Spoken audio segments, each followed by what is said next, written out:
আসসালামু আলাইকুম ওয়া রহমাতুল্লাহি। আশা করছি আপনারা সবাই আল্লাহর অশেষ রহমতে ভালো আছেন। নির্বাক হবে সেই দিন, চোখে থাকবে আতঙ্ক, হৃদয়ে থাকবে অনুশোচনার আগুন। এমনই একদিন, কিয়ামতের দিন।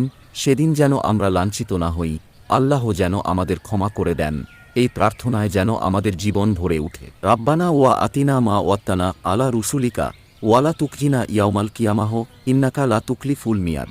বাংলা অর্থ: হে আমাদের রব, আপনি স্বীয় রাসূলদের মাধ্যমে আমাদেরকে যা কিছু ওয়াদা দিয়েছেন তা আমাদেরকে দান করুন, আর কিয়ামতের দিন আমাদেরকে লাঞ্ছিত করা থেকে হেফাজত করুন। নিশ্চয় আপনি ওয়াদা খেলাফ করেন না। সূত্র: সূরা আলে ইমরান, আয়াত ১৯৪। কিয়ামতের ভয় যেন আমাদের গাফেল না করে বরং জাগিয়ে তোলে। আল্লাহ আমাদের সবাইকে ক্ষমা করুন, আমিন। আপনাদের সময় ও মনোযোগের জন্য আন্তরিক ধন্যবাদ।